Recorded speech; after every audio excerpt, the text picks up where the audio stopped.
we're hearing tonight from a man who witnessed an avalanche in Little Cottonwood Canyon. Yeah, Pete Pellinger took this photo here. He was just 2 vehicles behind the car that was swept away by an avalanche.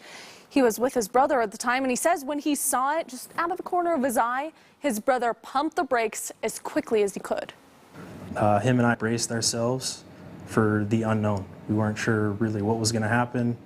Our hearts were pounding, and at that point it was in Mother Nature's hands. They're okay, and also the driver and everyone inside that car that was partially buried is also okay. But it did close down the canyon for hours today. And of course causing a headache for drivers and a big mess for UDOT to clean up. Tonight, Fox 13's Elle Thomas is joining us at the mouth of Little Cottonwood Canyon with the current conditions and the warning that UDOT has for drivers. Elle? I mean, not a surprise here, guys. 9 o'clock at night. We haven't had a lot of cars, but cars have been free to move around here since about 3:15 this afternoon following that very slow morning. UDOT says they were actually performing some avalanche control work here in the canyon just a few hours before that slide happened. 300 feet wide. More than 1.5 feet deep. We've got a full-time crew working in this canyon to mitigate this. When a naturally occurring avalanche came down near White Pine in Little Cottonwood Canyon Sunday morning, it left a big job for heavy machinery.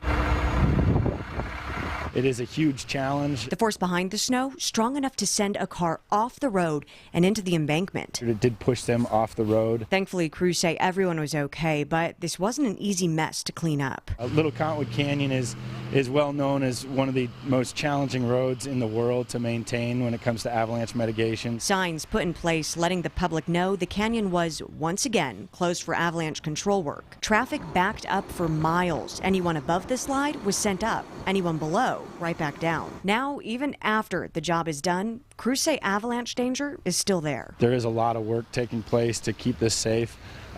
We just ask that people understand that.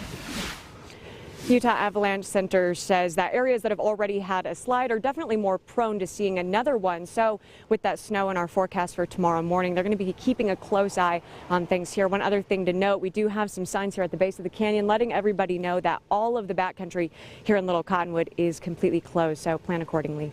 Live in Little Cottonwood Canyon, Elle Thomas, Fox 13 News, Utah.